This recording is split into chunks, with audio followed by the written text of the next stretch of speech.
Bueno, gente, muy buenos días, buenas tardes, buenas noches, según el horario que hayan escogido para estar con nosotros. Es un gusto el día de hoy de tener como invitado a otro guatemalteco más dentro del podcast, Citas Ciegas. Con hoy está con nosotros César Hernández de Guatemala. César, buenas tardes, buenas noches en caso de nosotros, en el momento que estamos grabando el día de hoy el podcast y tus primeras palabras al inicio del programa. No, pues qué gran honor de estar acá contigo, Ronald. Pues ahí he seguido el avance y evolución del podcast y ahora pues ya es un videoblog, también ha ido ahí evolucionando y pues muchísimas gracias por la invitación de aguantarme aquí unos 45 minutos oyéndome hablar de un poco y de otras cosas que para los que me conocen un poco, pues a mí me dan cuerda, yo sigo hablando y sigo hablando, entonces ahí a ver cómo evoluciona el tiempo. Pero contento de estar acá, muchas gracias. No, y de hecho, como le digo a la gente, aquí puedes hablar todo lo que tú quieres. ¿Ok? La Perfecto. idea, la figura central del podcast son ustedes, no soy yo. Así que puedes extenderte sin ningún tipo de límite con respecto a la forma que vas a ir desarrollando cada una de las consultas que te vamos a ir haciendo. ¿De acuerdo? Claro, claro, Ronald. Bueno, César, tenemos, Muchísimas gracias. ok, Cuéntame. tenemos que, bueno, sos de Ciudad Guatemala. Propiamente, ¿cuál es tu ciudad de De natal? nacimiento, Guatemala, Guatemala. Guatemala, Guatemala. El puro Guatemala, centro. Guatemala. Sí, sí, sí, Ok. sí. Y Del entonces, puro centro.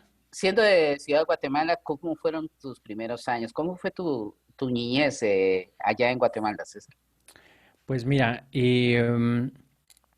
una niñez contenta, alegre, tanto deportiva también, recreativa bastante. Sí tenía que hacer las tareas porque creo que eso no me lo podía quitar, pero siempre mis padres me motivaron a tener siempre el tema de salir, jugar con los compañeros, que ahora cada vez es menos común ver eso, niños jugando.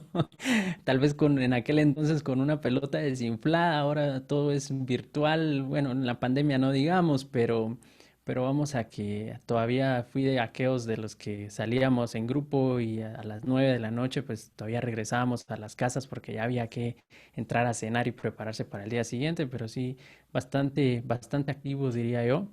Em, y pues conforme fui avanzando en las diferentes etapas de niñez, adolescencia, pues encontré también el tema de la música, me topé con el tema de la computación, no sé cuál, no recuerdo cuál de las dos llegó antes o después, pero como que mis dos pasiones que te puedo mencionar luego de mi niñez, ya pasando a mi adolescencia, fue el tema de la música y el tema de las computadoras como tal.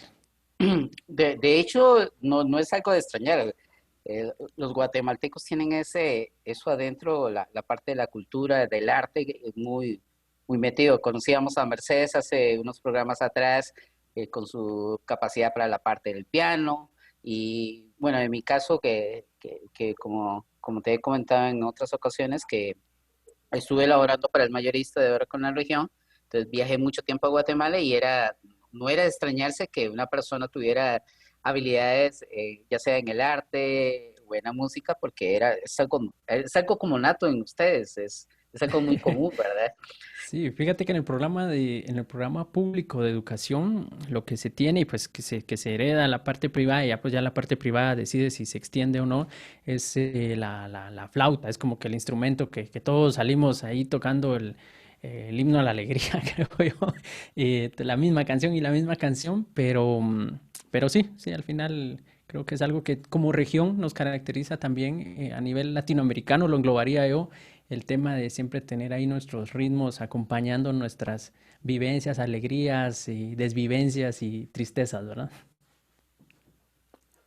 Ok, precisamente de esa adolescencia que me dices que fue muy alegre, jugando en las calles y demás, eh, siempre cuando es así, tenemos esa oportunidad, tarde o temprano nos jalamos alguna torta que llamamos en Costa Rica.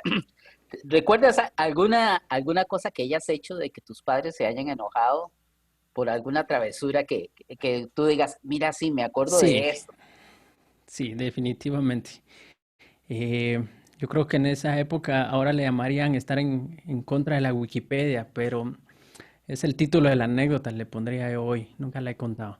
Fíjate que recuerdo, tal vez tenía unos 7 años, no sé, pero ¿te recuerdas, o para los que no sabían que aparte de la Wikipedia, antes existían las enciclopedias en tomos y uno las tenía en la casa así apiladas, los 6, 7 tomos grandes, pesados, y que uno los miraba ahí con mucha información?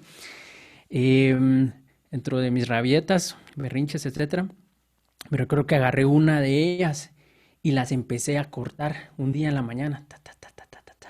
Sí, sí, ya tu reacción, estamos hablando de hace varios años y hacer eso era como venir ahorita y formatear el disco duro de, aunque sea de estado sólido, de la computadora de tu papá, ¿verdad? O de tu mamá. Entonces, me recuerdo que sí, esa fue una muy buena que me recuerdo, anécdota que por estar ahí de rebelde y berrinchudo, pues destruí una enciclopedia, una gran parte de una enciclopedia recortándola en pedacitos, ¿verdad? Esa es una que me recuerdo y me duele todavía recordar que me da risa, pero no, bueno, así que cada quien tiene sus anécdotas de travesuras.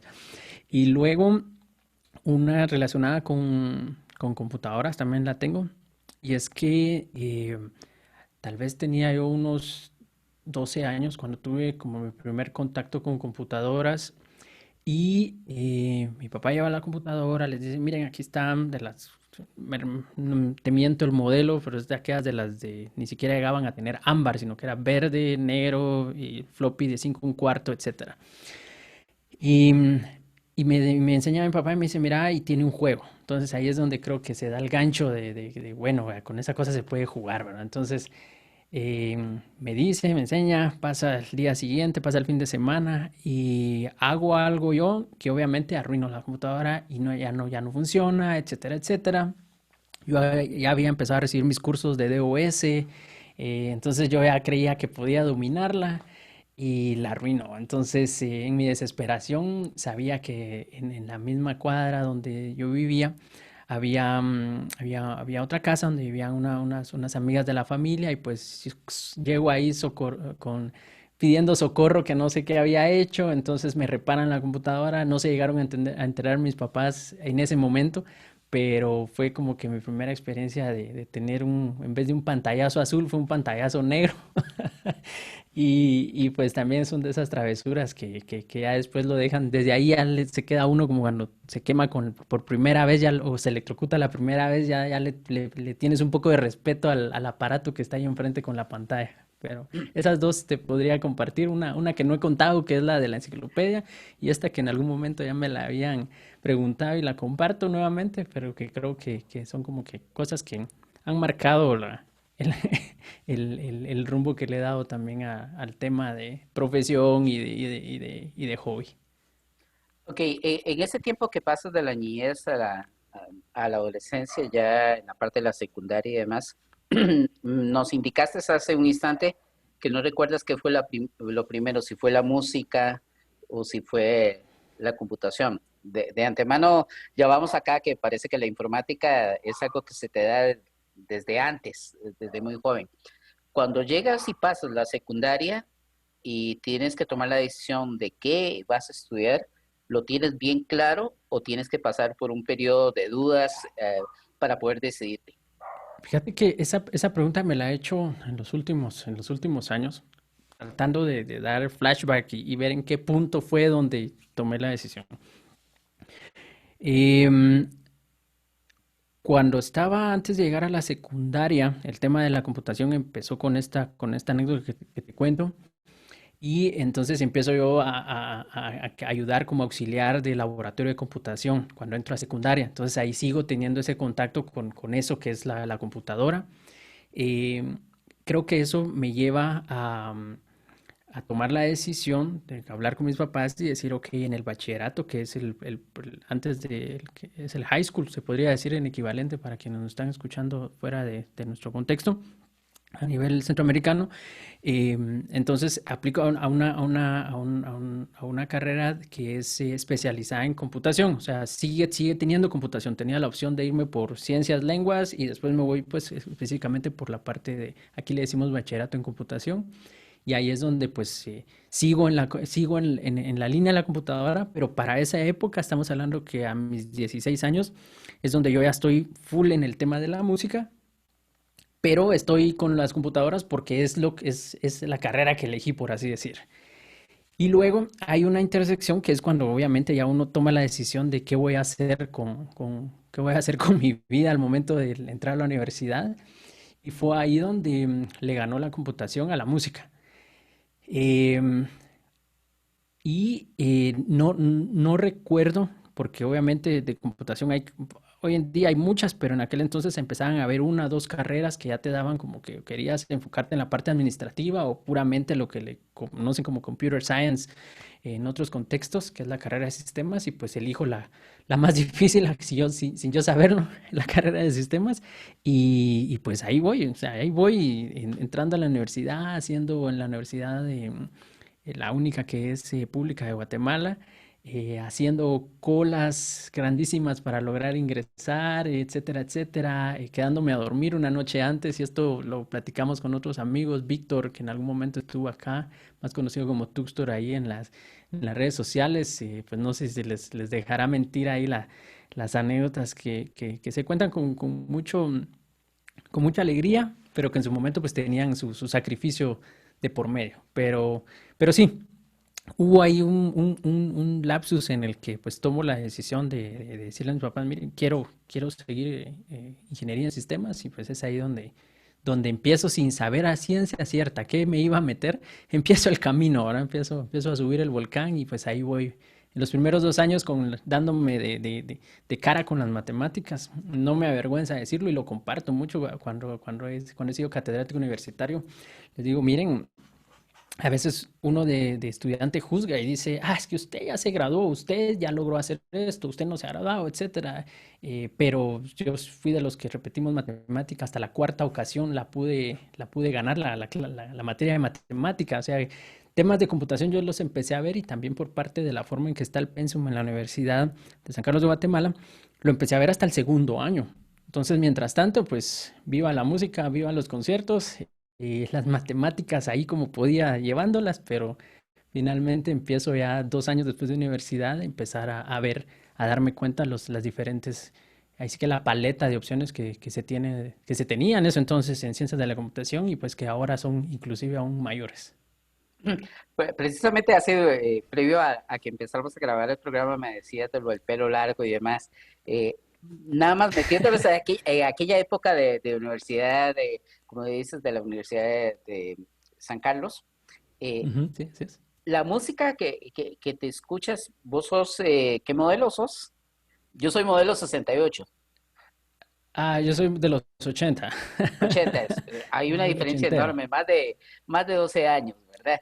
Ok, ¿cuál es la música que recuerdas que empieza a crear en ti eh, eh, esa confusión con respecto en el que si era la informática, que si era la música?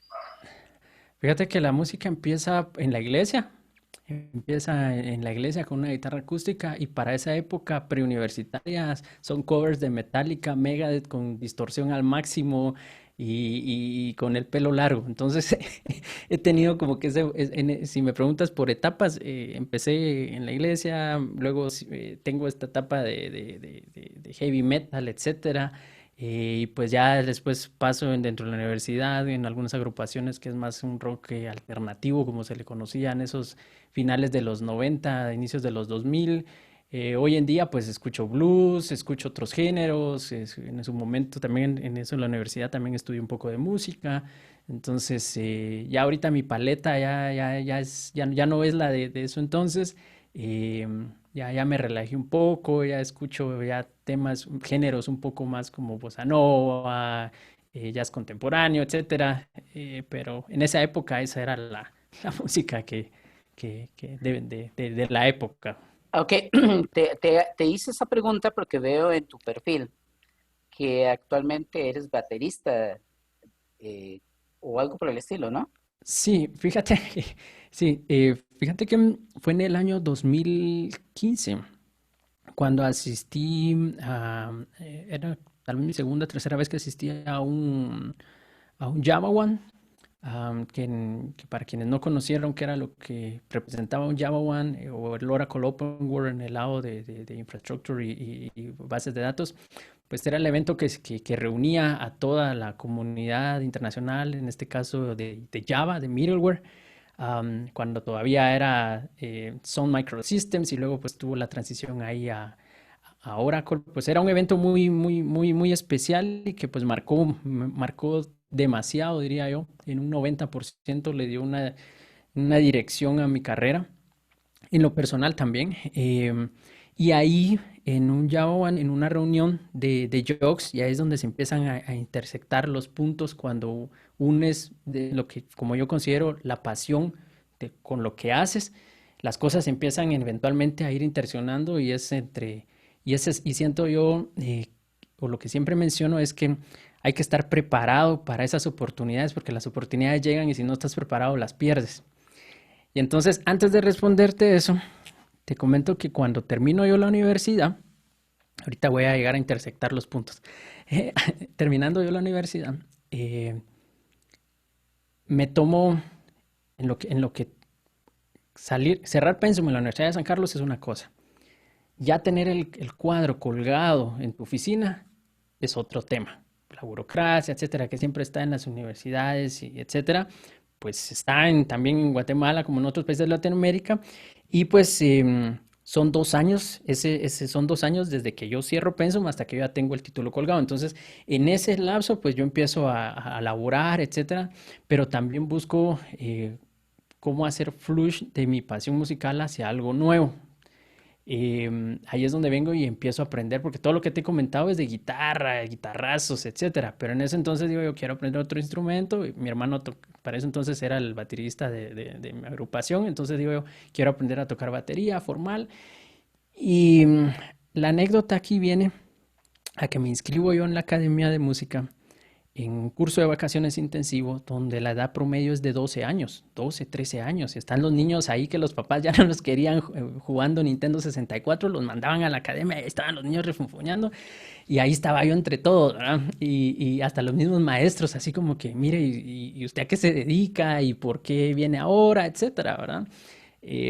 Siempre hay más de algún maestro que vea normal eso, ¿verdad? Cosa que no tiene nada de malo. Entonces, pues empiezo eh, y empiezo este, este como ejercicio que siempre hago yo con las cosas cuando me apasionan y es empezarlas a estudiar de a poco. Así como alguien me pregunta a veces cómo me preparo para una certificación de Java o en el caso de base de datos de Oracle, etcétera, o sea lo que sea, cómo empiezo un proyecto open source. Entonces yo le digo, mira, nada se hizo de la noche a la mañana, todo es memoria muscular, practicar, etcétera, etcétera. Lo mismo con el instrumento. Muchas veces me preguntaron, ¿y por qué estás estudiando batería? ¿Por qué estás haciendo eso? Y yo decía, "Ah, porque me gusta, porque me gusta". Y ahora hacemos un forward hacia ese año 2015 aproximadamente, en donde luego hay otra pasión que es el tema de las comunidades y el tema de la tecnología, el compartir conocimiento, etcétera, etcétera, creo que los vamos a comentar más adelante. Se junta la pasión del tema yo soy partícipe del Java User Group de Guatemala desde el 2011, por ahí. Em, y entonces vengo yo y llego a la reunión de Joke Leaders, le llamaban. No era que solo estuvieran los líderes Jokes, porque en ese momento yo nunca he sido un Joke Leader del Java User Group. Yo siempre me he presentado como un miembro del Java User Group. Pero asisto a la reunión de Joke Leaders y en eso entonces estaba Jennifer, estaba viendo el programa de ACE y creo que también el de Java Champion. Y termina la reunión, excelente, temas técnicos, toda una mañana. Y entonces salgo yo y empiezo a escuchar música, veo que pasan unos instrumentos y le pregunto a Jennifer y le digo, mira, ¿y hay algún otro evento? Como era en un hotel en el Hilton, es grandísimo, podía haber sido a la par una boda y uno no se enteraba. Entonces me dice, no, lo que pasa es de que se creó un grupo dentro de varios miembros de la comunidad de Java y pues van a ensayar, ¿quieres que te los presenten? Entonces ahí es donde yo peco de que yo a veces pido perdón y después permiso. Yo le digo, ok, excelente, dime dónde están, quiero ir a oírlos, aunque sea a conectar cables. Y esa es otra cosa que yo siempre digo, ¿verdad? O sea, yo he aprendido algunas cosas empezando humildemente en decir, ok, mira, soy César de Guatemala, me gusta la música, quieren que les ayude a enrollar los cables. Algo así me presenté yo. Freddy Guime, que es otro miembro de la comunidad también, eh, también es Java Champion, etcétera.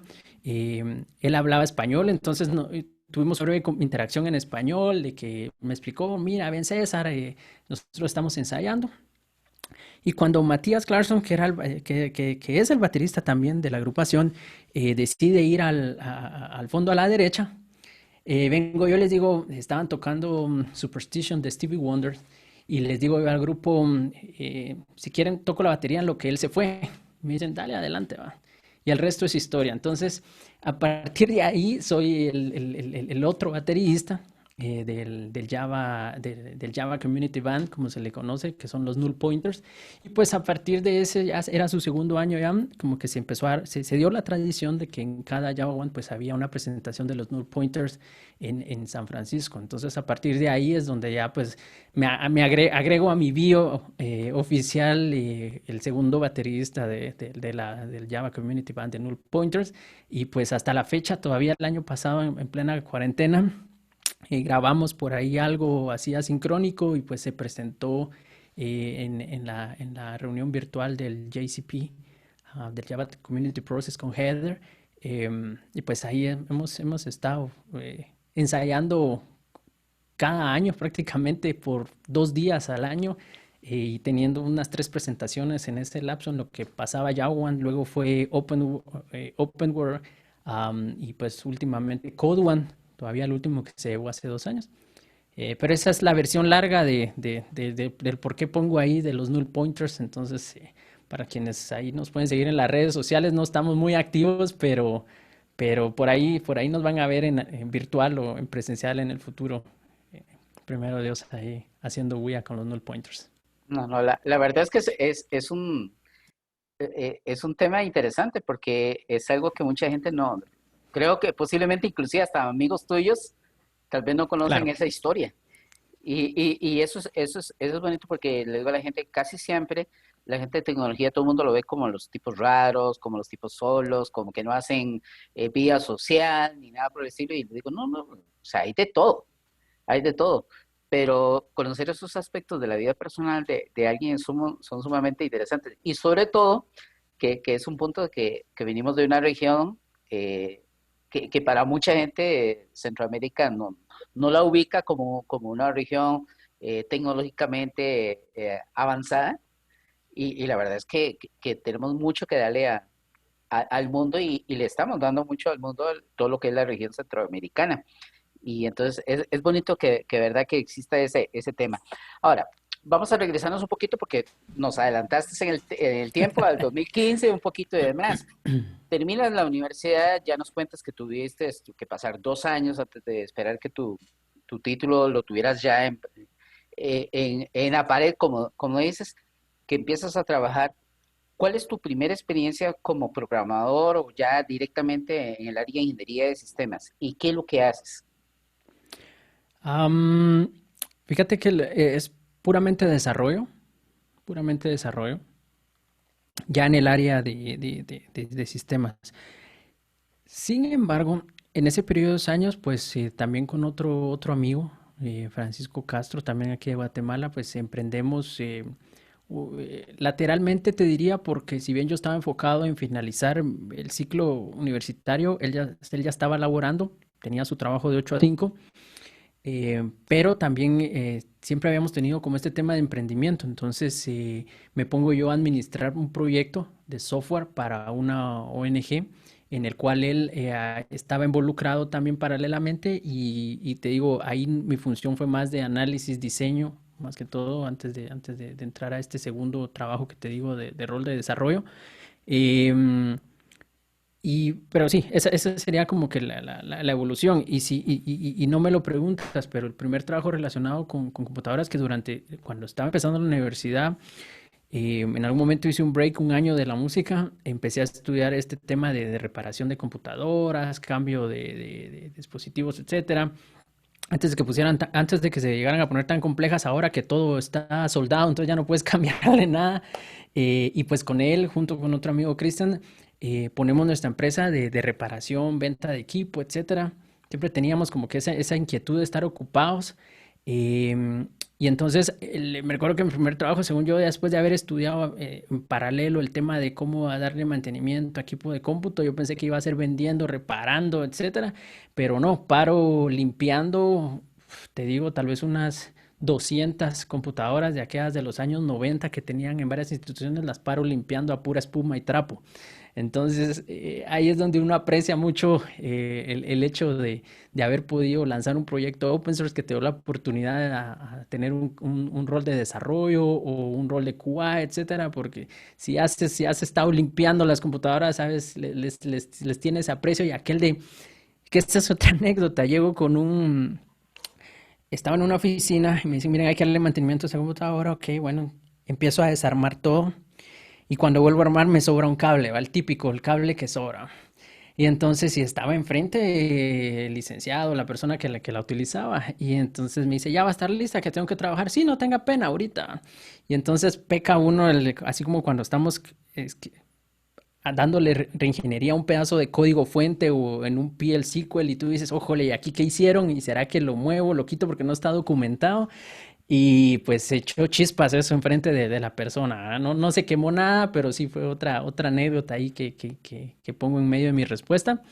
Y, pero sí, vamos a que no fue un antes y un después luego de haberme graduado de la universidad, sino que fue simplemente un paso dentro de ya la carrera que yo andaba viendo cómo juntaba para pagar para pagar mi pedal de guagua o para pagar mi nuevo amplificador o para ver cómo comprar un libro más en la universidad. Siempre el hecho creo que cuando hay necesidad también da pie a tener innovación porque buscas cómo resolver la situación que tienes enfrente, al lado, etcétera. Y pues ahí más o menos te doy el contexto de la pregunta que me hiciste.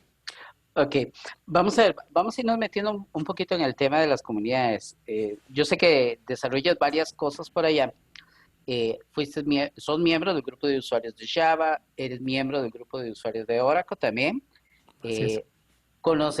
Eh, conoces la historia del grupo de usuarios Oracle de Guatemala. Me imagino que recordarás a mi amigo Carlos Ramírez.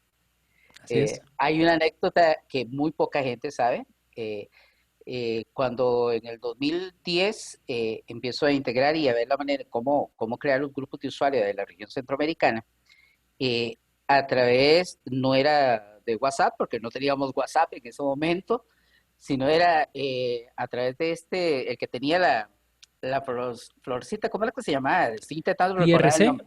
Creo que IRC. sí, contacto, empiezo a buscar gente y hacer contactos para crear los grupos de usuarios en los distintos países de Centroamérica.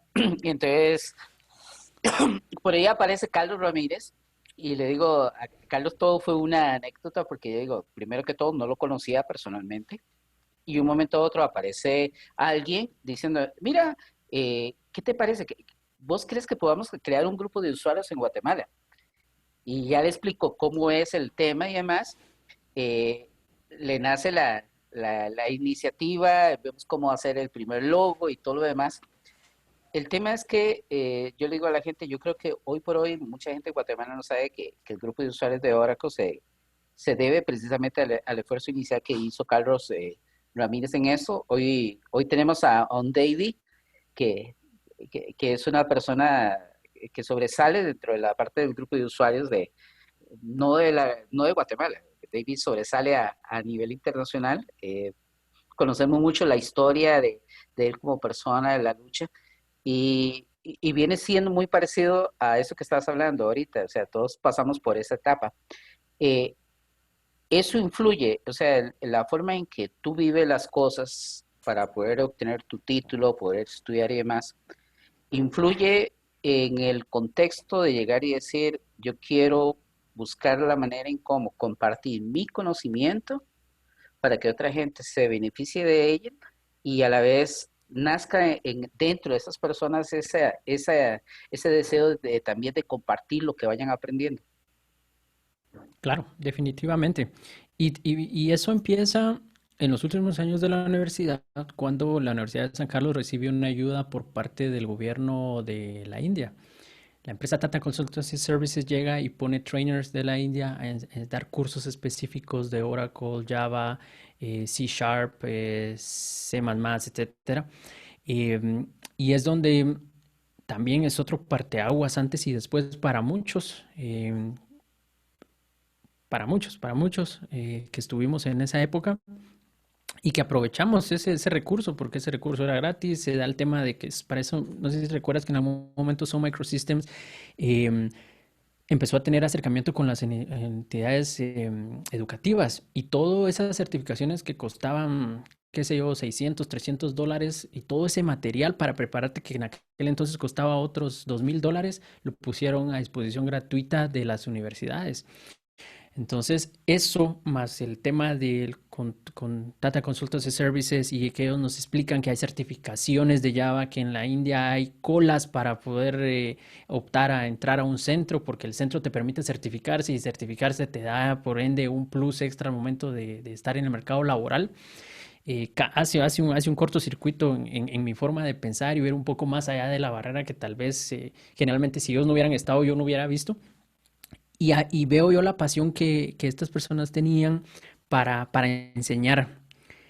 De ahí se me dispara el chip, ok, certifiquémonos. Y entonces formo un grupo de estudio con otros compañeros de esa época, en el cual pues remotamente, tal vez no con la velocidad de ahora ni con Zoom, pero de alguna forma nos reuníamos y intercambiábamos planes de estudio, etcétera. Pasamos el tema de la certificación y eso me da a mí, me despierta ese chip también de, ok, yo quiero seguir aprendiendo y me doy cuenta que el conectarte con otra persona y poder decirle, mira, entendiste esto, etcétera, y no tiene nada que ver con el trabajo, no tiene nada que ver con la universidad, etcétera, va creando lazos de comunidades.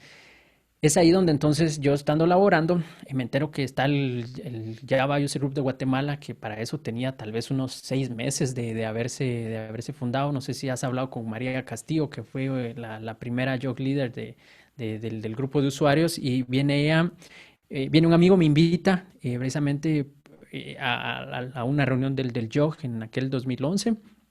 Me presento, como en este caso, pues como un espectador, veo cuál es la mecánica, etcétera, y digo, la excelente, ¿verdad? Entonces empiezo a hacer networking y es que es otro valor que la comunidad tiene también en muchos aspectos. Y a partir de ahí, pues te digo, yo soy más de pedir perdón que de pedir permiso cuando algo me apasiona. Y a las siguientes dos charlas yo ya estaba dando una, no porque era el que más sabía, sino porque era el único que había levantado la mano esa vez de quién se apunta para la siguiente vez. Y yo, ¿y qué tema? No sé, pero yo voy. Entonces, eh, esa es como que lo que te puedo comentar de cómo surge mi involucramiento a través de una comunidad. En este caso, la de Java. Para la de Oracle, estando en los eventos de Java, me entero de que está el OTN Tour, que también fue algo que tuvo bastante, una rampa bastante agradable para varias de las comunidades. El recibir gente de afuera y que vinieran, qué sé yo, aquella luminaria que tú veías inalcanzable a dar 30 minutos y poder levantarte, interactuar con ellos, preguntarles. Entonces ahí es donde me empiezo a involucrar también con la comunidad de Oracle, a compartir, etcétera. Luego pues se da el cambio, David empieza a ser no es Jog Leader, sino que el líder de la comunidad de Oracle, ¿verdad?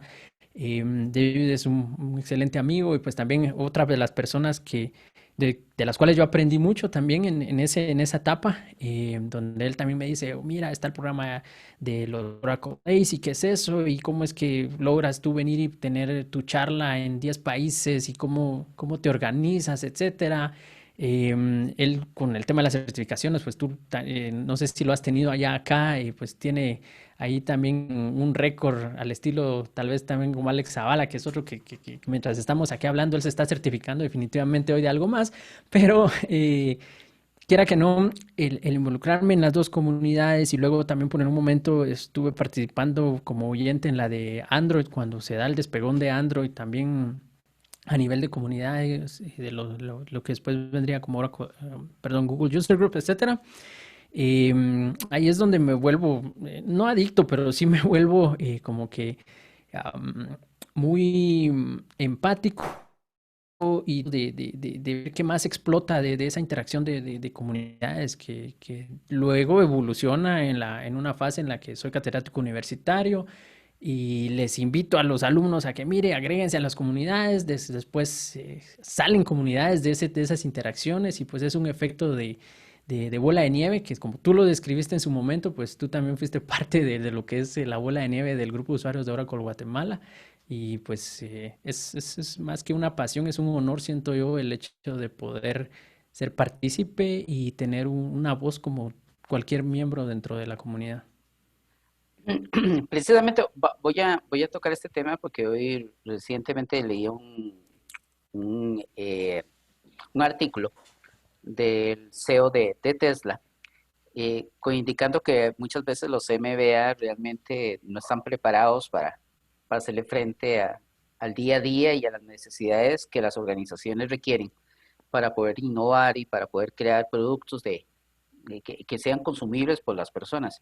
Vos como catedrático, yo como tengo 10 11 años de ser profesor universitario también, eh, en qué está pecando la educación hoy en día eh, con respecto al tema este de que la gente siente que realmente, y lo ha dicho, como te digo, el CEO de Tesla, me lo dijo Antón, el de Vigo y de el líder del grupo de Java de Vigo y de La Coruña, y lo he escuchado de muchos, que sienten de que el título realmente fue algo que tenía que hacer porque era un requisito, pero la educación como tal no llenó las expectativas como para prepararlos al mundo actual.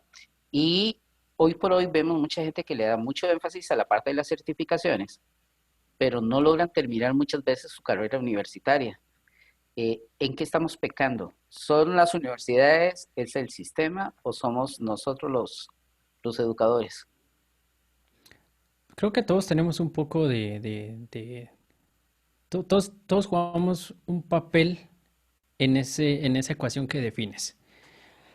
Antes de adentrarme más, creo que una anécdota que me gusta mencionar cuando viene este tema de que vale la pena certificarse, vale la pena estudiar computer science y en realidad tu pasión es codificar desde los 5 años, etcétera, ¿verdad? Depende, la pregunta que yo la respondo con otra pregunta, ¿qué es lo que tú quieres en tu vida? Porque esta es una pregunta que viene también mucho cuando los jóvenes están en esa etapa de decidir qué hacer, qué van a estudiar, si vale la pena certificarse, si vale la pena estudiar esto, etcétera. Entonces yo les digo, miren, los Beatles no salieron de un conservatorio, punto. Pero eso no quiere decir que la filarmónica, y tú mencionas la filarmónica que a ti te guste más, em, de la noche a la mañana se formaron esos músicos que les ponen una partitura y sin haber escuchado antes en su vida la tocan y suena como cuando la compuso Bach. Entonces, están los dos ejemplos. La pregunta es qué, la pregunta que yo le hago a la audiencia es, ¿qué es lo que ustedes quieren hacer con sus habilidades, con sus pasiones, con su vida? Eso va a definir mucho las respuestas a esa triple ecuación que mencionas. Porque si tu pasión está en la academia, si tu pasión está en ver cómo mejorar, porque ahí mencionas ese tema, cómo mejoramos el hecho, lo que menciona un artículo del CEO de Tesla, que los MBAs no vienen preparados, etcétera. La pregunta es esos MBAs sacaron el MBA porque era un requisito para entrar a Tesla, porque está impuesto en Tesla, o esos MBAs en realidad eh, se graduaron para tener un cartón en la pared, pero en realidad ellos vienen siendo este o esta MBA en particular, viene fracasando y teniendo éxitos sus propios emprendimientos desde los 12 años, desde los 16, desde los 20 años, desde antes de entrar a la universidad. Eh, Creo que va a depender mucho qué es lo que uno quiere. Con el tema de las certificaciones es otra respuesta que doy. O sea, ¿me certifico o no certifico? Ok, es como el TOEFL cuando estamos estudiando inglés. es que el TOEFL lo mencionan y obviamente las entidades que enseñan TOEFL te van a decir, aquí usted sale preparado, usted sale con el TOEFL. Y después llega uno y se pregunta, ¿y para qué, y qué es el TOEFL? ¿Para qué necesito un TOEFL? Ah, es una prueba que te dice tu grado de que también hablas y comprendes idioma inglés, etcétera, etcétera, etcétera. Ok, voy a estudiar los 80 niveles que hay en esa academia, que es la mejor que me han dicho para aprender inglés en Costa Rica. Me voy a hacer el examen del TOEFL. Al día siguiente voy a tener mi resultado 100 de 100 y voy a salir a la calle, pero donde laboro ni siquiera hablan inglés. Entonces, eso puede ser un escenario. Otro escenario es, ok, yo estoy aplicando en un trabajo en donde requieren el TOEFL porque voy a participar en la embajada de mi país en tal país donde requieren ese idioma, inglés o sea lo que sea. Entonces, ahí son otra vez dos extremos diferentes. La pregunta que yo les hago es, ¿en dónde están ustedes? ¿Qué es lo que ustedes quieren? Entonces ahí es donde ya las personas tenemos esta interacción de doble vía que en las reuniones de usuarios, en las presentaciones, en un pasillo, en una conferencia, tú te encontrabas con personas en la normalidad anterior y pues tenías estas y entonces ya venían personas y me decían, fíjate que yo saqué mi maestría porque mi maestría me permitió obtener mi título de grado. Entonces, obtuviste tu maestría porque era un prerequisito, no porque en realidad te apasionaba especializarte en esto cuando ni siquiera has trabajado más de un año en la profesión. Y la respuesta era sí. O sea, eso es muy diferente a alguien que tal vez ya venía trabajando 10 años especializado queriéndose especializar en redes y resulta que obtiene una beca para una maestría en especialización de protocolos, etcétera. Y pues él cuando llega en eso entonces, fíjate el panorama, ya él ya ha sido parte de muchas de las revisiones o ha estado involucrado en muchas revisiones de las especificaciones de HTTP2, etcétera. Cuando alguien decide empezar a participar en su pasión, no va a esperar a tener un cartón para empezar a ejercer su conocimiento o aprender la información de su conocimiento. Y es algo que les digo también mucho a los estudiantes. Ustedes no esperen a graduarse. Graduarse no es malo. Pasar por la universidad no es malo. Sacar su MBA no es malo. Pero si van a poner como prerequisito hacer eso antes de hacer su primer commit en un proyecto open source, están deviando demasiado. O sea, nada te detiene a ti para venir y abrir un thread en un foro de X tecnología y decir, miren, yo pienso que esto se podría hacer así, puedo trabajar en mi tiempo libre en esto y participar tal vez inicialmente como oyente en un grupo de trabajo y eventualmente vas a ser el spec lead de alguna tecnología. Y para eso no te van a estar preguntando, disculpe, ¿y usted dónde se graduó? ¿Y usted cuáles fueron sus notas? ¿Quemó alguna enciclopedia o qué hizo? O sea, no, o sea, hay un gran mundo de muchos proyectos de open source en los cuales las personas pueden llegar a ser expertos de esa tecnología y tener al mismo tiempo una formación académica y en algún momento los puntos se van a intersectar, ya sea que porque laboralmente van a aprovechar tu expertise en este punto o la expertise que tienes en este punto te hace cambiarte de trabajo y paras trabajando en eso o etcétera. Eh, Suena tal vez filosofando mucho lo que menciono, pero aterrizando un poco más, el sistema académico es heredado, no es algo que debamos, siento yo, de encontrar culpables. Es algo que tenemos, no somos, no, algo que me gusta siempre es desmitificar. No me lo mencionaste, pero es algo que siempre me gusta dejar en claro. Latinoamérica, no nos victimicemos de que somos los únicos que tenemos ese problema. Ese problema está general y tú lo acabas de reafirmar con el tema de Tesla y el tema de los MBAs. Yo creo que te decías, si a Picasso le hubieran dicho usted va a estudiar en la mejor escuela, él tal vez se hubiera inscrito y hubiera sacado su título, etcétera, pero no por eso iba a dejar de tener esa esencia y pasión que él tenía por lo que estaba haciendo. Entonces, es bueno estudiar, sí es bueno estudiar, es bueno certificarse, sí es bueno certificarse, independientemente para lo que vas a utilizarlo. Si es solo para presumir que te certificaste, porque hay personas que eso es lo que buscan. Pues al final en esta vida todos tenemos un motivo detrás de lo que hacemos. O puede ser porque quieren certificarse para aplicar a una mejor tema laboral. O, como yo a veces lo expongo, miren, el hecho de que cuando yo me certifiqué de Java, yo lo hice porque quería comprender más esa herramienta con la que yo trabajaba. Si le preguntan a César Hernández por qué te certificaste Java, fue porque yo quería comprender de mejor forma eso que día a día hacía que yo llevara pan a la mesa de mi casa. Quería conocer más. Si interactuaba 8 o 10 horas con IFs, con clases, etcétera, y solo era consumidor de eso, estaba bien porque me iban a pagar. Pero yo tenía esa inquietud de conocer el porqué de muchas de esas cosas y ver qué más se podía hacer. Entonces, para eso yo tenía una limitación que obviamente era el conocimiento. Entonces, tuve que venir y certificarme. Y el que se ha certificado de algo o el que se ha metido a ver, ok, cómo funciona este framework. Bueno, en vez de dejarlo de usar en la oficina, ahora lo que voy a hacer en mi casa es venir los fines de semana, descargarme el código fuente de ese framework y entender el porqué de muchas cosas. Y eso es un efecto, es un efecto de ganar-ganar, porque si tú te descargas ese framework y lo estudias, tu trabajo va a ser más fácil, vas a poder aportar mejor, vas a poder venir y mejorar cosas dentro de lo que tal vez alguien te había dicho, mira, ¿por qué lo habías hecho así? Tú lo habías hecho mal, comprendes el framework y lo justificas. Y después eventualmente es donde se empieza a tener esta relación que ahora en Latinoamérica siento que todavía estamos en pañales, que es venir y que haya un merge en el sentido de que la empresa para la que tú laboras o tu empresa que tú formaste, si bien tu tema es tal vez hacer apps para telemarketing, etcétera, pero cada vez vemos más que hay muchos frameworks que Spotify es uno de los principales contribuidores. Entonces es donde se da esa intersección entre industria, porque la industria, pues en este caso, es la que está generando el sueldo de esos ingenieros, etcétera.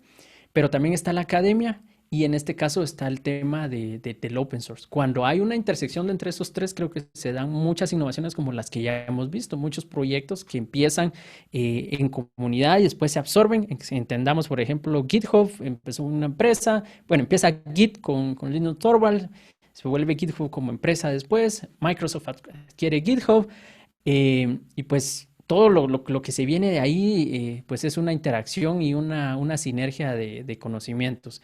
Entonces, creo que es bien importante tener eso claro, que no esperemos que la academia resuelva los problemas de la industria, así como tampoco la industria resuelva los problemas de la academia. Y nosotros estamos en medio, ya sea porque consumamos de uno del otro, o seamos dueños de uno del otro, o seamos partícipes, catedráticos, estudiantes.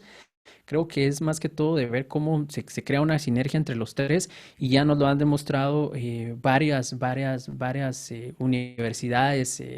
Ese tema de generar innovación, Stanford nos lo ha enseñado durante hace mucho tiempo, independientemente de la perspectiva que cada quien tenga de Stanford o de otras universidades, en donde Hewlett Packard ha donado un campus completo y de donde ahí en ese sótano fue donde nació Google, pero eso no hubiera pasado si no hubiera venido y recibido una donación de Hewlett Packard. ¿Comprendo? Entonces, es esta sinergia que obviamente la investigación y desarrollo es algo que tiene un retorno de inversión a largo plazo, no es algo que se tenga, que mañana la empresa X de Guatemala o de Costa Rica le ponga un laboratorio a la Universidad de San Carlos y a los 2 meses ya tienen 200 ingenieros nuevos trabajando con ellos, pero es un proceso que se da, que se va evolucionando. Esa es mi perspectiva sobre el tema. De hecho, César, hay algo que acabas de mencionar que son las comunidades open source.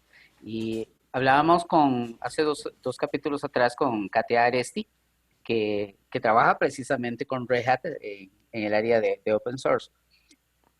¿Te acuerdas de la primera persona que llegaste a conocer dentro del área de open source que decías, o que tal vez no que decías, sino que pensabas que tal vez era casi imposible llegar a tener un contacto con él y poder interactuar?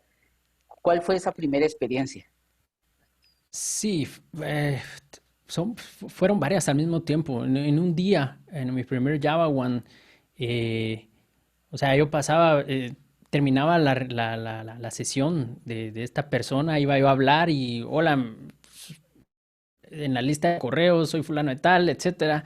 Me pasó con David Devlins, que es de los creadores de Apache Tommy, con el creador de Java, obviamente, con Goslik, etcétera, etcétera. Y así te puedo seguir enumerando muchos en aquel entonces dioses inalcanzables que uno los ha visto en las listas de correo, pero que ya cuando luego de que tienen una sesión o algo, pues los conoces, unos con diferente temperamento que otros, obviamente, como todo ser humano. Y pues ahí es donde yo veo que, o sea, el hecho que una persona haya creado un framework no lo hace ni más ni menos, es un ser humano como nosotros y pues es un miembro más de una comunidad, ¿verdad?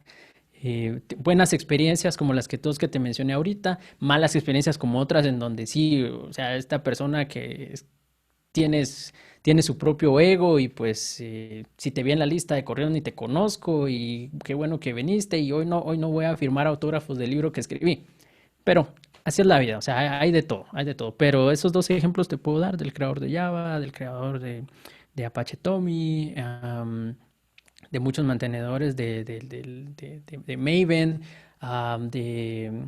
en aquel entonces pues varios evangelistas del lado de Oracle, del lado de Red Hat, que sonaban mucho porque obviamente pues empezaba ahí a tener bastante auge el rol de evangelist, que hoy pues en día es algo muy común en todas las tecnologías que conocemos y manejamos. Pero sí, aquel autor de aquel libro que te ayudó a certificarse, también un gran honor reconocer, que me lo firmara, etcétera. Entonces, sí, pues, te puedo mencionar ahí esos ejemplos de cómo tú te das cuenta que pues nada te detiene a ti de ser el próximo creador de un framework, el próximo redactor de un libro, etcétera. Tal vez aquí retomemos porque el caso de James es algo muy particular.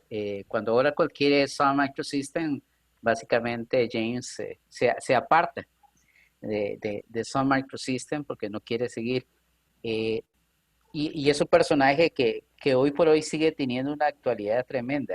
O sea, es inevitable hablar de él.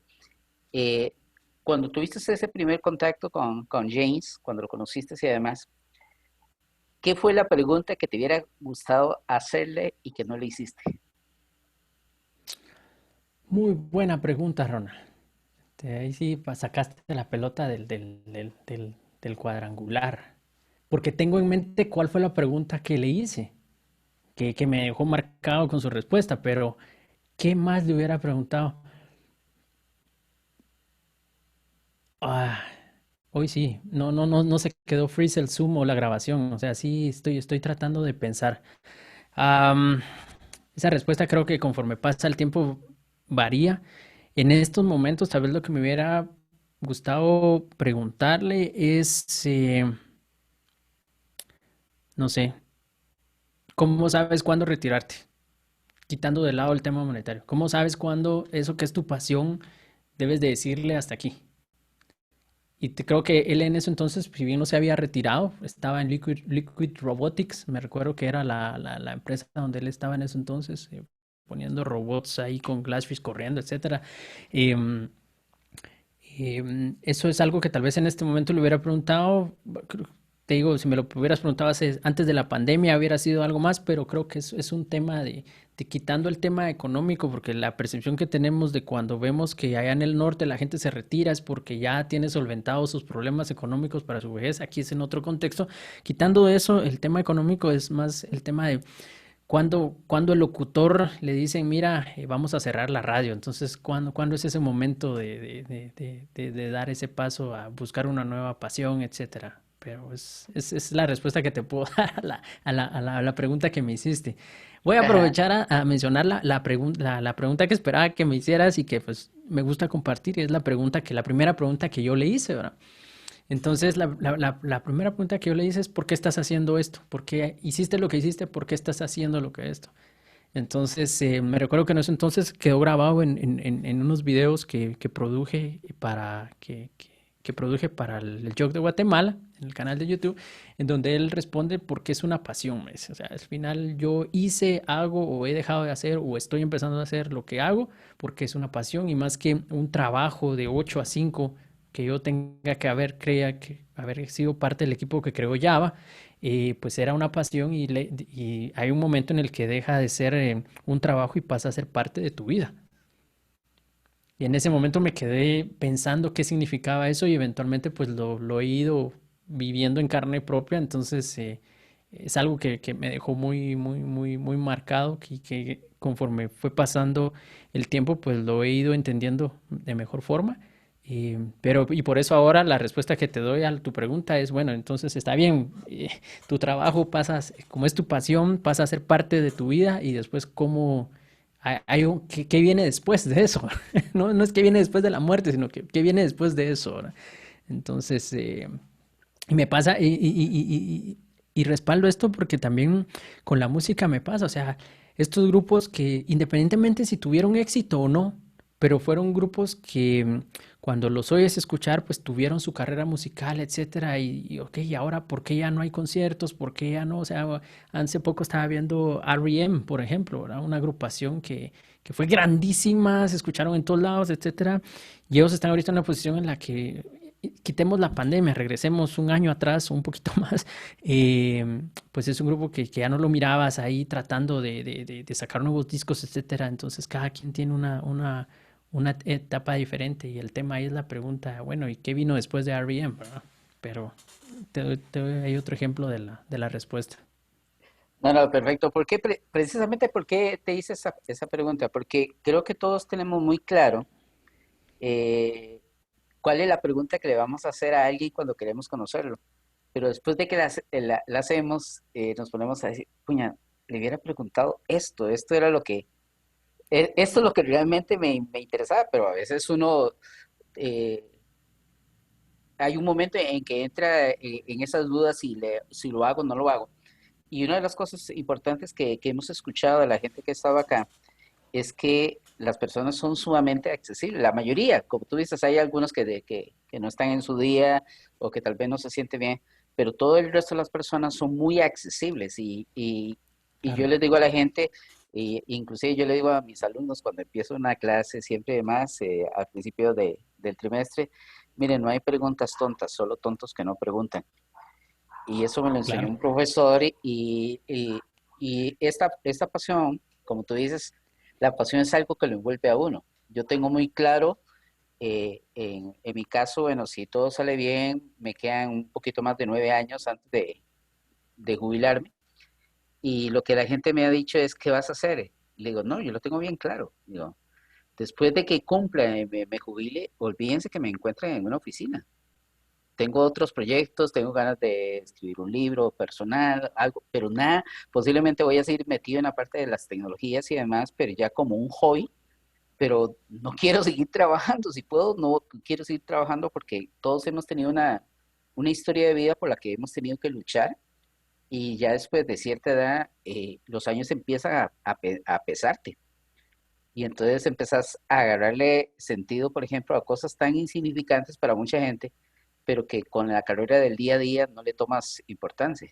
O sea, ¿qué te digo? Hoy por hoy, Esta pandemia nos lo ha enseñado para exactamente, quienes no, sí, sí, sí. ahí es donde Y yo vengo. recuerdo y yo recuerdo que mencionaste con Alexis este tema, ¿verdad? O sea, ¿qué mensaje le daba él a las generaciones que tal vez Alexis se tiró junto con Octavio y muchos otros 14 ciudades, no sé cuántas, en 15 días? Es algo que yo no tengo el lujo de poder hacerlo, pero también ya la energía ya la piensa uno dos veces y en algún momento, hace 2 años, estuve bastante activo visitando países, visitando jogs, algunos parte de ese tour, otros completamente independientes a través de lo que se organizó a través de J Español, un tour virtual, presencial, perdón.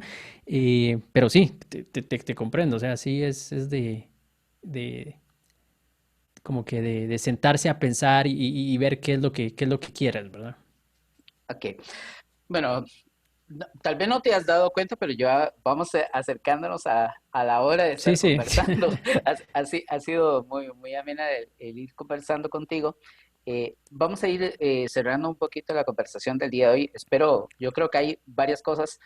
Me gustaría formalmente dejarlo ya en pie. Me gustaría, estoy pensando en hacer un programa donde reunamos a David Gómez de Madrid, a Antón de por el otro lado, a Vila de Barcelona y a Katia también, todos Java Champions, para tratar algunos temas mucho más globales y ya no tan personales.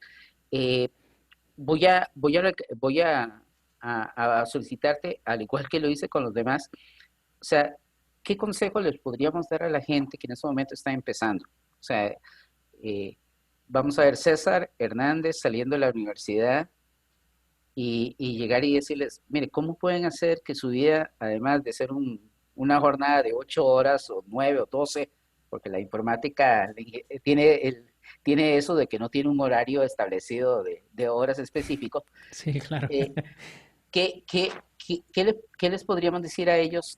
¿Cómo, qué consejo les podríamos hacer para que hagan de este periodo de su vida, de estos años que van a estar, hacer de esto algo más que un trabajo y que puedan aportar sus cualidades humanas y profesionales en el bien del resto de las personas? Yo creo que obviamente pues seguir sus pasiones es un tema. Obviamente si alguien se prepara para una carrera de sistemas, pero su pasión es las artes, la poesía, etcétera, eh, yo lo que les digo es, ok, vean cómo hacen match. Si ya invirtieron tiempo, si ya llevan una carrera educativa enfocada en cierto tema, no la vean como una competencia contra lo que ustedes consideran que es su pasión. O sea, tienen que encontrar un punto en el cual se va a dar la oportunidad, en el cual su pasión A se junte con lo que se prepararon B, y si las dos cosas les gustan, es donde si la oportunidad se da y están preparados, pues es de anotar el gol ahí en el minuto 90, ¿verdad? Eso por un tema. El otro es de que no hay que tener miedo al fracaso. Siento que el cometer errores, y te puedo seguir contando historias de errores que he cometido, como el cable que me sobró, etcétera. Em, Gracias a Dios todavía hasta el momento ningún drop table o ningún update sin wear, pero, pero creo que el fallar, Amelia nos dice algo, una frase que me llegó mucho. Amelia es muy conocida dentro de la comunidad, también es parte de Tommy Drive. Tiene este lema de fail fast, fix fast. O sea, mientras más rápido fallemos, más rápido vamos a poder recuperarnos y aprender de ello. No hay que tener miedo a eso. Y eso aplica a todos los niveles, no solo a quien ahorita está teniendo su título colgado, sino que también aplica a quien está aplicando a esto, a una beca a la universidad, o a aquel CEO que está indeciso de qué decisión tomar, ¿verdad? Entonces siento que se nos ha educado a que no, eso es erróneo y va el chapetón, no, eso está malo, no se equivoque, hágalo bien. Pero en realidad, fallando como seres humanos es como evolucionamos y aprendemos. Entonces, creo que el fallo es algo que lo estigmatizamos mucho, y que dentro de la naturaleza de nuestro ser humano, pues es aprender de ellos, ¿verdad? Entonces, siento que no hay que temer al fallo. Ahí es donde se encuentran oportunidades, o donde a veces la vida nos da una bofetada y vemos algo que no habíamos visto, y pues resulta ser el camino que esperábamos, tal vez yendo inicialmente por otro lado. Yo no te tengo una pregunta, sino que te tengo una propuesta. Em, que aparte de esa sesión de otros Java Champions, de otros Ace, muchos de los que hemos tenido la oportunidad de recorrer Latinoamérica hemos encontrado a gente maravillosa que no está interesada en tener un título de Java Champion. Yo no lo busqué, a mí me lo dieron, lo aclaro. Hay personas que pueden decir, sí, yo quiero ser un Ace y por eso voy a ser Ace Associate y después Ace, y ahora está el Groundbreakers y yo quiero, etcétera. En el caso del Java Champions, pues a mí me invitaron a participar, fue un gran honor, etcétera. Hay muchas personas que en diferentes países he dicho, oye, mira, está este programa, y ellos me dicen, no, César, yo no quiero ser parte del programa, y pues el libre albedrío y no tienen ningún problema. Pero no por eso dejan de ser excelentes profesionales, excelentes personas. Y lo que te quisiera proponer aquí en el podcast en vivo es que a cada uno de los que has entrevistado te den una lista de personas a las que tú puedas extenderles una invitación, que no son o no quieren ser, o tal vez van a ser Java Champions, etcétera, pero que son personas que hemos conocido dentro de Guatemala, fuera en Costa Rica, El Salvador, Panamá, etcétera, en Sudamérica, que con hablar con ellos una hora tú te has dado cuenta que han tenido un impacto en la vida de muchas otras personas y que son ejes fundamentales. Hay varias líderes de comunidades en Latinoamérica, cosa que es poco común. Obviamente, tener una líder comunitaria. Aquí en Guatemala ahora, por ejemplo, hay un movimiento que se extendió del de Women's Who Code. Entonces, tengo amigas ahí que profesionales o tal vez también de la música que ahora programa, también antes la conocía como la vocalista en grupo y ahora también estoy viendo que hace stand-up comedy, etcétera. Entonces, ese es no el reto que te pongo, sino que la propuesta que te pongo y es tener esa extensión de que siento que el hecho que nos hayan nombrado Java Champions no solo es un yo, sino que es también venir y ver cómo tú subes al podio a esas personas que hemos encontrado. Yo tengo una lista me sobran más de 10 lugares para decirte, mira, de este país entrevista a esta persona que creo que aportaría mucho al contenido final que tienes en este excelente podcast de Citas a Ciegas. Entonces, te lo dejo ahí en el tintero. No sé si alguien ya te lo haya mencionado, pero siento que va a dar mucho valor, va a dar mucho valor. Aquí la única diferencia es que ellos van a decir, mira, a mí no me nominaron de Java Champion, pero te van a contar otras historias que sé que va a ser de mucho valor para la audiencia. No, no, la verdad que no, no me lo había propuesto, pero lo voy a tomar y lo voy a llevar a cabo. Nosotros, yo creo que la gente que estamos aquí, de alguna otra manera, como te digo, a veces nos gusta hacer cosas que muchas veces la gente no cree posible, pero hay que creérsela. Yo comentaba en uno de los programas que cuando a mí me nominaron al programa, mi esposa llegaba y me decía, voy a repetirlo por segunda vez, la anécdota es muy corta, pero llegaba mi esposa y decía, ¿vos crees que alguien de una corporación como Oracle a nivel mundial se fije en alguien de un país tercermundista como nosotros? Y yo le dije, si no hago el intento, no lo sé. Claro. Eso es todo. O Si sea, no fallas, si no intentas fallar, nunca lo vas a saber. además, si es algo que no tengo, es algo que no voy a perder y puedo Claro, ganar mucho. Y así como tú dices, hay muchas personas que realmente no forman parte del programa, pero que han aportado a través de muchos años con su conocimiento, con participando en eventos, coordinando grupos, inclusive, y son participantes eh, sin voz, digamos, a nivel de, como tú dices, de que los reconozcan de parte de la corporación y demás, pero localmente sus países, la gente los conoce. claro. Y ¿cómo te digo? Así oficialmente me comprometo a esperar esa lista de 10 personas que me vas a empezar y vamos a extenderlo con los demás. Las demás, yo creo que sería bonito porque podemos así extender bastante el abanico de personas que pueden participar y nos vamos a encargar, nos vamos a poner detrás de ellos y conocer también sus historias y todo lo que hay de... Claro que sí. Claro, claro. No, excelente. Acepto tu reto.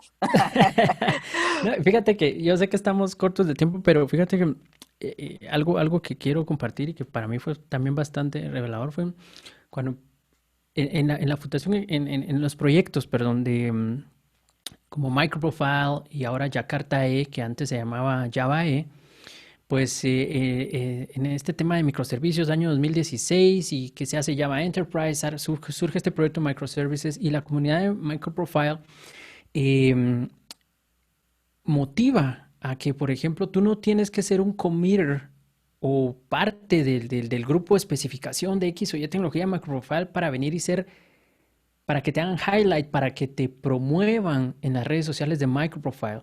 O sea, si tú, Ronald, escribes un artículo en tu blog sobre X interacción de Microprofile con X tecnología, Microprofile te invita a que tú vengas, abras un GitHub issue y eso es suficiente para que salgas en la portada de todos los canales de Microprofile, LinkedIn, Twitter, etcétera. Entonces, si nos vamos hace 20 años atrás, es como que viniera Microsoft y cuando lanza Windows 95 o Oracle en su versión tal o la tecnología que te guste y te diga, mira, si tú escribes un blog, nosotros te vamos a poner en la portada de nuestro website, ¿verdad? La portada destacando a Ronald como un autor que probó Windows 95 en la nueva arquitectura tal. Entonces, para traerlo en contexto para quienes no están al tanto de esto, entonces ahí es donde yo vengo y aprendo el hecho de decir, ok, ¿verdad? O sea, parte también de nuestra responsabilidad como committers, como no solo es codificar, ver cómo implementamos los nuevos estándares, qué más nuevo aportamos, sino que también es ver cómo traemos a esa comunidad que está detrás, que tú dices que tal vez no es que no hayan tenido voz, porque si bien han tenido interacción con las comunidades, tal vez lo que no han tenido es exposición y traerlos al enfrente que sigan compartiendo de la forma que lo han hecho. Pero siento que también es así como las empresas tienen el tema de responsabilidad social empresarial, creo que las comunidades de software tenemos también esa responsabilidad de venir y aparte de hacer crecer la comunidad, también venir y darle el espacio a esos héroes anónimos que, como te digo, están sin logo, sin empresa detrás, etcétera, que los patrocine y pues son parte importante del día a día de esta bendita tecnología. No, no, y también hay que tener en claro, hay un detalle, y ya lo hemos expresado. O sea, detrás del tiempo que uno le dedica a esta producción del podcast, si bien es cierto, es parte de generar este contenido para la comunidad y demás, pero cuando vos vas a un evento y demás, tú sacas tus vacaciones, Sí, pagas tu tus comida, ahorros. tus ahorros en muchos casos, porque Sí, si sí. bien es cierto, la corporación te ayuda con los boletos aéreos y con la estadía, necesitas tener primero ese dinero porque te lo reembolsan hasta el tiempo. Para mucha gente a veces llega y dice, qué bonito andar paseando de un lado para otro. No, sí, no es tan pasear porque cuando tienes un evento como hablabas del caso de Alexis y Octavio, que dicho sea de paso, Octavio va a estar con nosotros dentro de una semana. Cuando yo me los topé en México, después de andar por más de 14 eventos, ya estaban agotados, estaban muertos, subiéndose de un avión, bajándose, y el tema es que nosotros tenemos ese inconveniente que para nosotros, cuando vamos a ir a dar una charla, todos los días antes, una hora antes, estás viendo la presentación y dices, no, a esto le falta esto, a esto le falta el otro, y siempre pasas con eso. César, de verdad, muchas gracias por haber estado el día de hoy con Muchísimas nosotros. gracias, Ronald. No vamos a terminar el programa sin antes hacer la pregunta que a todo mundo incomoda. ¿Cuál es Ok. aquella frase innombrable que generalmente no podemos decir en público, pero que hoy vamos a hacer nombrable? Ujú. Cuando te enojas, cuando metes las patas, cuando te dices, mierda, esto no tenía que hacerlo. ¿Cuál es esa frase con la ¿Cuál es cual la frase que utilizamos? te... Yo no soy de somatar las cosas. Recuerdo que en algún trabajo, ¡pum! Se oía, entonces ya sabíamos que había un problema antes que llegar al ticket, ya oíamos el. Yo soy más no sé, yo tengo que levantarme y es así como que, la madre, o sea, no sé qué pasó, ¿ah? O sea, algo no vi. Pero yo soy de levantarme un momento, salirme, regreso igual de enojado, tal vez, o con la misma adrenalina. No es que se me quite el salir a caminar un minuto y regresar, no es que arregle la situación, pero es parte de mi reacción. O sea, es un a la madre seguido de un tut, y después pues, es regresar y ver qué se hace. Bueno, todos tenemos de alguna manera y lo mencionabas anteriormente, yo sí he borrado una tabla de una base de datos de producción antes y 15 minutos antes de correr un proceso. Así que imagínate que ya, Sí, eso nos pasa a todos. Eso claro, no es claro, claro, nada, no es nada malo. no, No es y de nada vez en malo, cuando es es bueno parte para de nuestro sentir, aprendizaje. sí, y de vez en cuando es bueno para sentir la adrenalina y sentirse que uno está vivo, pensando en cómo vas a resolver el problema en el cual te has metido. Claro, Pero, bueno, claro, César, claro. muy buenas noches para ti allá en Ciudad de Guatemala. Un abrazo para todos los amigos que tenemos allá en tu bello país y bueno, ya que ya ahora tenemos un poquito más de 2 años de no visitarlo, pero esperemos que esta pandemia pase rápido y que nos permita en algo de lo que como hemos conversado de esta nueva normalidad, poder volver a tener el gusto de estar por allá. Muchísimas gracias, Ronald, nuevamente por la invitación. Felicitaciones ahí sí que la constancia y la perseverancia y dedicación de este programa. Y a los oyentes, pues muchísimas gracias por ahí estar una hora escuchándonos interactuar y pues los invito a todos y a todas a que pues, sigan ahí sintonizando lo que Ronald hace, su podcast, etcétera, etcétera, que es un buen contenido que nos aporta valor a todos. Entonces, muchísimas gracias y que tengan un excelente día. Saludos a toda la gente linda de Costa Rica también. Muchas gracias, de verdad. Hasta luego. Bye bye.